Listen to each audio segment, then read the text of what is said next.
background on the carbon reduction commitment and an update on some of the changes that were announced last week. I've also set out some of the key actions that organisations are undertaking at the moment and some of the ways that we're helping organisations get ready to comply with the carbon reduction commitment. So as Tim said, there has been a slight name change. We've gone from carbon reduction commitment to the energy efficiency scheme.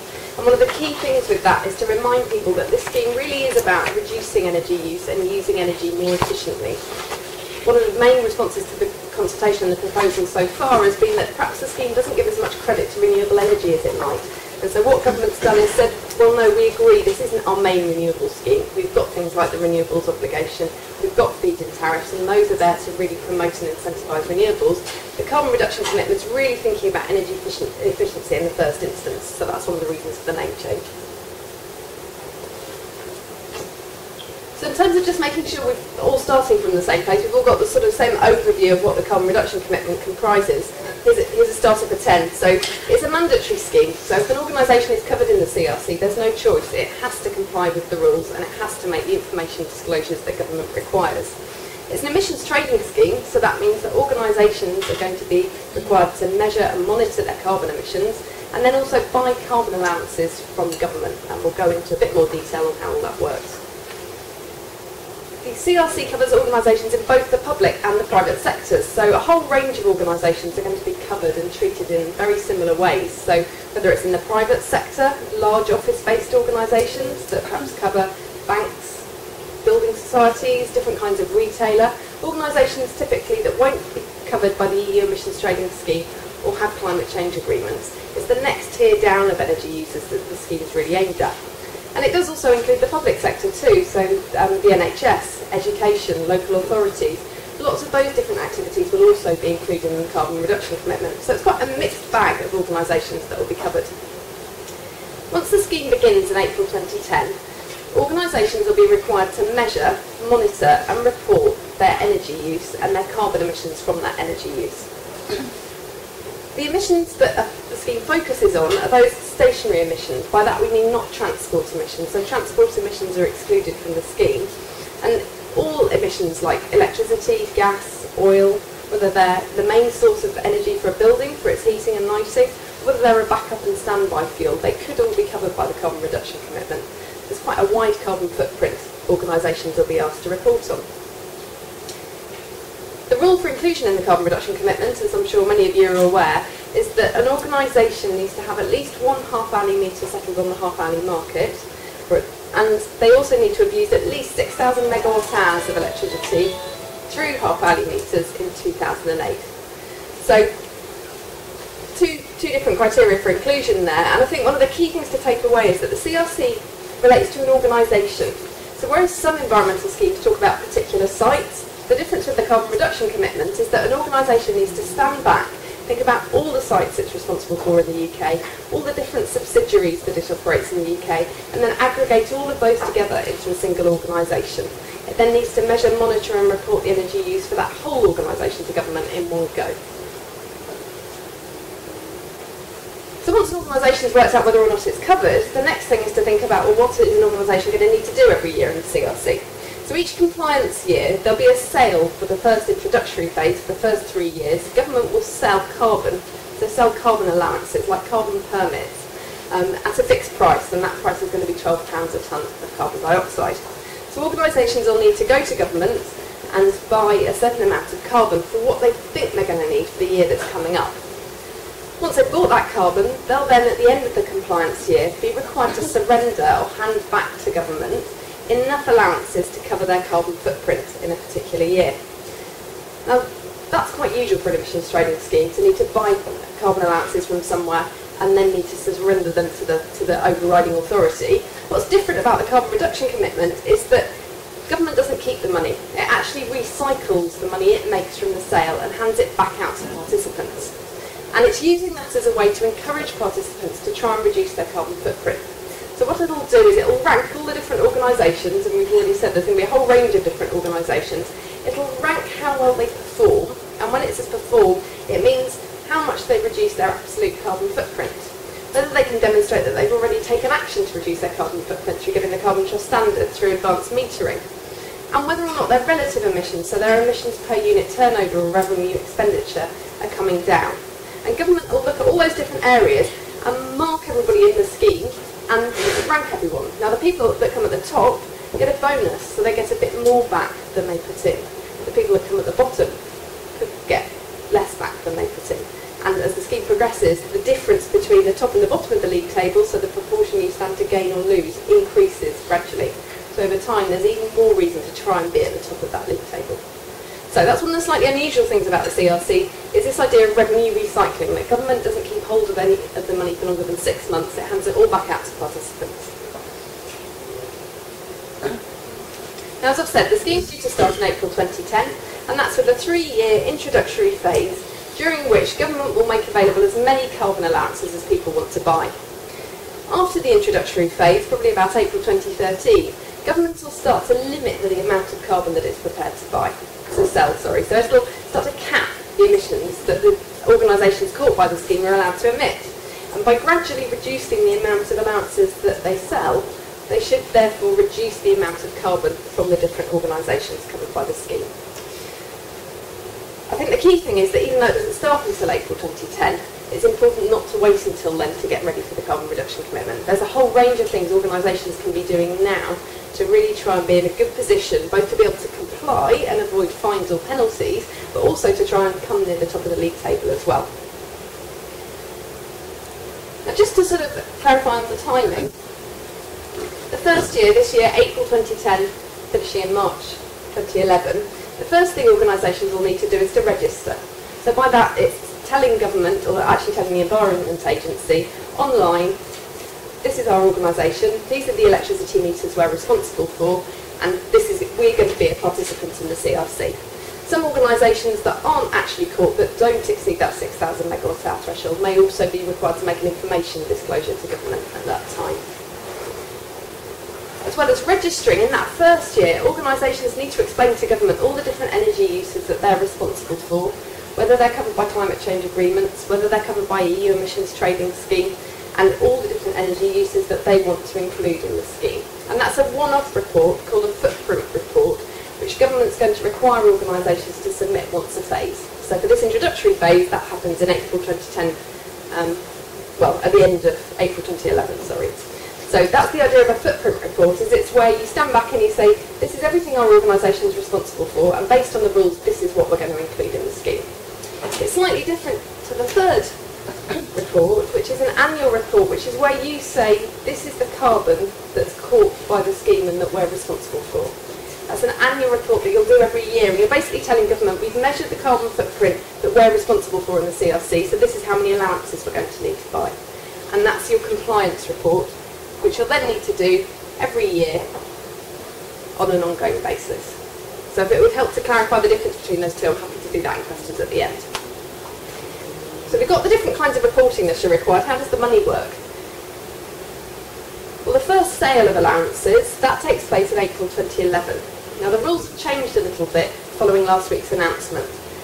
The way the scheme now works is that in April 2011, organisations will just be required to buy enough allowances for the year that's coming up. So they'll just be required to buy 1 year's worth of allowances.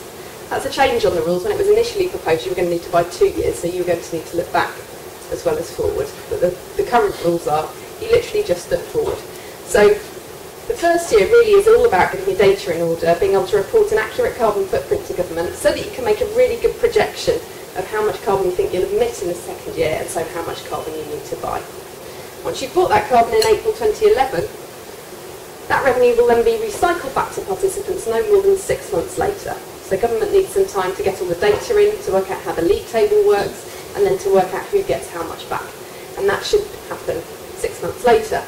And that pattern, that cash flow pattern, is one that's followed in every year. So the second sale takes place in the next April, and the money from that is then recycled back 6 months later.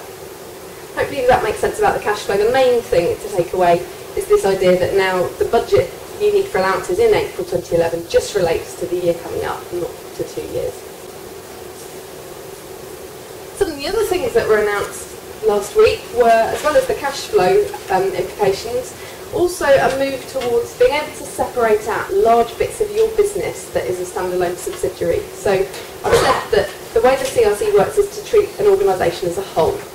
What governments understood from consultation responses is that actually for some businesses they've got some really big subsidiaries that actually would constitute CRC organisations in their own right. And if you've got one of those, you can opt to actually allow that significant group undertaking, that part of your business, that subsidiary that would have been able to participate in the CRC in its own right, that can now operate on its own rather than having to be aggregated up with the main parent company. And that's down to the fact that some people are finding it quite difficult to be able to get the sort of the internal communication in place to be able to operate as one single entity where those bits of the business are really quite big. Something else that's changed a bit is I mentioned that when government ranks who comes around the league table, one of the things they take into account is how much you've done in advance of the scheme starting, how much early action you've undertaken. And one of the proxies they're using for that is whether or not you've got the carbon trust standard. What government's now said is the carbon trust standard still counts, that's still a good way to get points. If you can also find another eligible scheme or another equivalent scheme to the carbon trust standard, that would also count. So I haven't been able to think yet of what an equivalent scheme is, but obviously if anyone's got any ideas here today, we'd be happy to discuss whether they might be equivalent. From a renewables point of view, I mentioned right at the start, didn't I, that the name change almost recognises the fact that this isn't meant to be the key incentive for renewables. So as a result, when you report how much energy you've used from renewables, if that energy claims a ROC or is under a feed-in tariff, you'd have to claim it as being standard brown energy, and so it wouldn't be demonstrated as a reduction in your carbon footprint. But what government has said is that they will now publish alongside the league table the amount of renewable energy that organisations use, so that you've got some way at least of enhancing your reputation by saying to organisations in the outside world, well, we use this much electricity, we do buy this much on a renewable tariff or from some kind of renewable generation. The public sector definitions have changed a bit, and now it'll be the Freedom of Information Act definitions that are used, and if anybody's got questions on those, we can try and answer them in the Q&A. I think the last thing we get asked about a lot is, well, when are we going to hear from government? When's the next mail-out coming? And many of you will have received to your different billing addresses qualification packs to each half-hourly meter. There's a couple of things to note, I think, there. One is that the Environment Agency asked organisations and said, if you know you're responsible for a whole range of different half-hourly meters, if you tell us which those are, we can then just send you a single information not information request, but also almost the correspondence can all just come to one central place. And the main thing to note on that is it's not too late.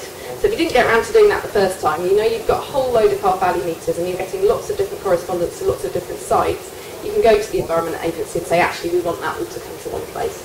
And that can be quite a good way of saving time and reducing confusion within the organisation. The other thing is that guidance is expected later this month in terms of how the very start of the scheme will actually work. So in terms of registration, and also what the information disclosure will require. And the Environment Agency says at the moment they hope to get that out at the end of October. There is actually already some guidance on the Environment Agency website which relates to automatic meter reading, AMR, the early action metric as well. And so there's a bit of extra guidance that's also being published there. So those are some of the main things that have changed in the October announcement. It's not everything that's changed, and it's definitely worth having a look at the document if you get the chance. So we've talked a bit about how the CRC is expected to work, some of the main things that are happening. What are the immediate priorities for an organisation? The first thing I think is to work out whether or not the organisation is covered. And we know, for instance, Enviros' parent company, Carillion, is covered by the scheme. So the next stage, once you've worked out whether you're covered and which parts of the organisation you can exempt, perhaps you've got a climate change agreement, a CCA, that may mean you can exempt a subsidiary or the whole of your organisation. So you need to think about that. The next thing to do is to work out all the different energy sources the organisation is responsible for. Now, if you've been calculating your carbon footprint for a long time, that might be very straightforward. If actually you've been asked as a result of the CRC to group together a much wider part of your organisation than you would usually do, the challenge is often trying to find the data from those bits of the organisation that don't normally come under a carbon footprint and bringing it all together. It's also worth thinking about the fact that there may be some sources in the past you've decided were immaterial to your footprint, and particularly where the data collection was quite hard, you haven't followed up. Under the CRC, accurate data is going to be really, really important, both so you know how much carbon to buy, but also so that you avoid fines and penalties. So it's worth thinking about those hard to get at things. In Carillion's case, it's things like construction sites where there are temporary meters, standby fuels where there just may be a very small amount. There's plenty of things that it's quite hard to measure and monitor, but the CRC really pushes forward that need to do it. One of the things that electricity suppliers are going to be asked to do is that if you go to them and request that they give you a statement for your 2008 half-value electricity use to prove whether or not you're in the scheme, they should then provide you with that statement. So one thing to do is to go to your electricity suppliers and ask for that statement of 2008 electricity use. It'll be a really useful thing to have in your evidence pack because you're effectively saying this is what we've been told we consume, and that's really good evidence to give to government. And having done all of that, the next thing is to really make sure that you can measure, monitor and report your emissions when you need to once the scheme starts. So from the 1st of April 2010, you're going to need to measure and monitor the energy use in all those different energy sources, and the real challenge there is making sure you've got both the metering or the estimation techniques in place to be able to do that, and also that you can get all of that information from all of your organisation together in a consistent way on the right day at the right time and check it. And for a lot of organisations, that's going to be the really challenging bit. So one of the things we've often found is that in some organisations, actually getting the right roles and responsibilities in place is key to regulatory compliance. So particularly where the organisation is quite broad, it may not be obvious who within the organisation should take responsibility to be the person that signs up to the CRC. One individual has to sign up and say we're the responsible person under the carbon reduction commitment and put their details into the registry. So finding that person with the organisation can be the initial challenge. They're also allowed to nominate 2 people to help them. They can be internal people or external people, and they might, for instance, be the people that collect the data and use the registry on a day-to-day basis. So who are those people going to be? How are they going to go from actually submitting data to collecting that data? How's it all going to work internally? And where's the budget going to come from to buy allowances? Who needs to be involved? Who needs to be there to sign off any allowance purchase and actually be involved in an allowance sale? And another thing to think about is your league table position. So there's still plenty of time to get to, say, the carbon trust standard or think about getting extra AMR. Are those things worth doing for your organisation? Would they help you get extra points in the league table? And also, how are you going to reduce your carbon footprint? Because once the scheme begins, that's really the whole point, is how to reduce your energy use and to become more energy efficient. There's plenty to think about there. In terms of what we've been doing on the carbon reduction commitments, Enviros has been working on the CRC now right from the start, where we did a report with Mirror Consulting, which was looking at which parts of UK industry and public and private sectors aren't already covered by something like the climate change agreements or the EU emissions trading scheme. We helped DEFRA at the time to work out who wasn't already covered and how much carbon might be covered by something like the CRC. Since then, we've reviewed the responses, the stakeholder responses to each of the public consultations on the carbon reduction commitment. So we've read and summarised all the different responses. We've also produced a report which looked at how big an impact the carbon reduction commitment would have on the NHS. And that's something, a sector that we're also doing quite a lot of work in now. So some final thoughts to leave you with in terms of how Enviros is helping its clients with the carbon reduction commitment. It probably falls into 3 broad categories. The first one is getting ready for the carbon reduction commitment. So going through all those immediate priorities and really helping make sure that there is a plan in place to be ready to comply once the scheme starts. We're also then helping in terms of managing compliance, so whether that's helping project manage, actually getting the right data in the right place at the right time, helping with registration once the rules are finalised, or trying to come up with an emissions trading strategy. Is the organisation just trying to do what it needs to do to minimise costs and comply, or is it trying to do something a bit more ambitious with its carbon? And of course, importantly, actually trying to help reduce energy use and carbon. So we've got a team of about 50 people in climate change at Enviros. We do everything from monitoring and targeting to technical solutions like energy efficiency, renewables, CHP and trigeneration. We also do quite a lot of training and awareness raising, particularly for organisations that need to make those first quick wins by engaging the organisation and changing behaviours. That's somewhere we can help too. So that's really all I wanted to say in terms of the slides. I think now is the chance to open up to questions. So as Tim said, if you could say where you're from and which organisation you represent, that would be great. Thank you.